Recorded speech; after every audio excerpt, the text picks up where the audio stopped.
Hello students, how are you? I hope you all are fine. Today's worksheet is worksheet number 54 for class 9, subject English.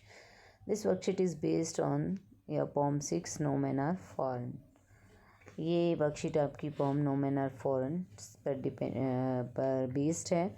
और आइए शुरू करते हैं। Read the extract given below from the poem and answer the questions that follow. नीचे दिए गए extract को पढ़ना है जो कि पोम से लिया गया है, फिर दिए गए प्रश्नों के उत्तर देने हैं। Let us remember whenever we are told to hate our brothers, it is ourselves that we shall dispossess, betray, and condemn.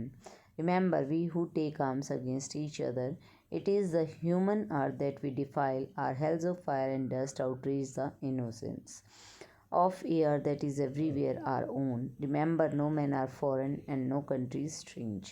James कर्कप।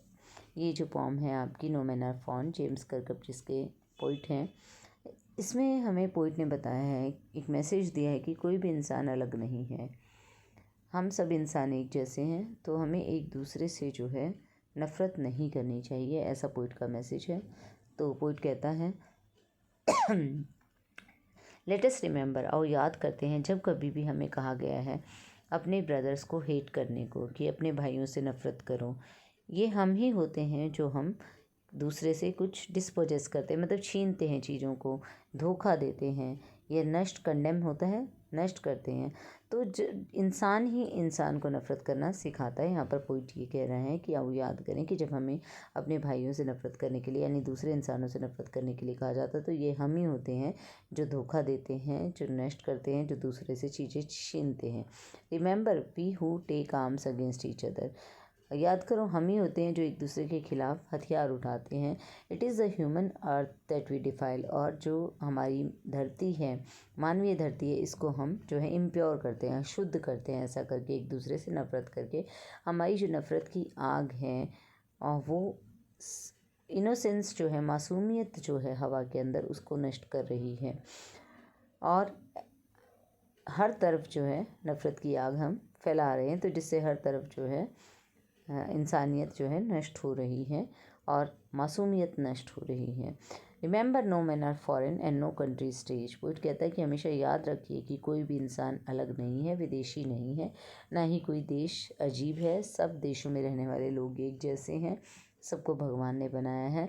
तो हमें एक दूसरे से नफ़रत करने की बजाय एक दूसरे से प्यार करना चाहिए और शांति बनाए रखनी चाहिए। हमें जो है मतलब एक दूसरे से हम लड़ाई करते हैं, झगड़ा करते हैं, नफ़रत करते हैं, तो इससे हमारी जो पूरी की पूरी अर्थ है वो स्पॉइल हो रही है, वो इम्प्योर हो रही है, तो ऐसा हमें नहीं करना चाहिए। अब देखिए आगे बढ़ते हैं। यहाँ पर हमें कहा गया है क्वेश्चंस में, metaphor is a literary device in which there is a comparison between two unlike things. For example, life is broken winged bird. देखिए, pick an example from the following. अब यहाँ पर कहा गया मेटाफर एक ऐसा लिटरेरी डिवाइस होता है जो कंपैरिजन के लिए यूज़ किया जाता है। दो जो बिल्कुल अलग चीज़ें होती हैं उनके बीच में जब कंपैरिजन होता है तो मेटाफर यूज़ होता है। जैसे कहा गया life is broken winged bird, ठीक है, ब्रोकन विंग्ड बर्ड के साथ, यानी कि जिसके पंख टूटे हुए हैं उसके साथ कंपैरिजन किया गया है लाइफ का।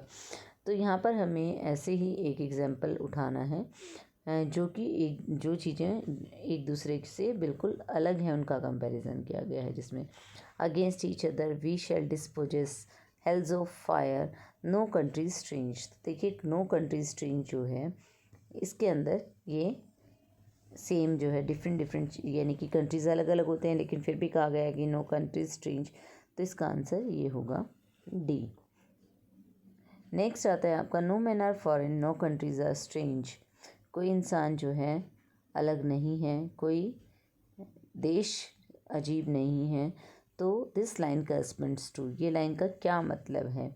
We live in different countries, के हम डिफरेंट कंट्रीज़ में रहते हैं। We are all human beings, we are all strangers for each other, we should not trust anyone. तो आंसर क्या है इसका? इस लाइन का मीनिंग है कि कोई भी इंसान अलग नहीं है, तो we are all human beings. तो ऑप्शन जो ये होगा आपका बी राइट होगा यहाँ पर। नेक्स्ट आता है आपका, एज पर the extract the word disposes does not refer to. Disposes किस शब्द की ओर संकेत नहीं करता है?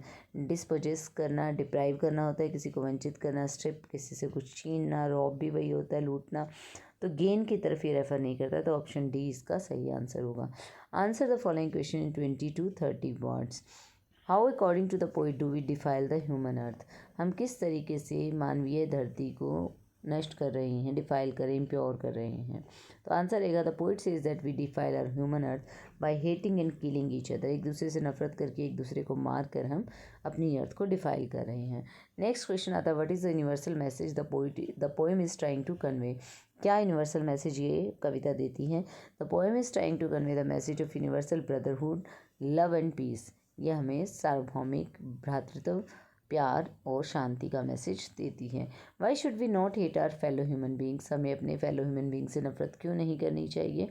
We should not hate our fellow human beings because hate always causes destruction only and by hating each other we are defiling our own earth.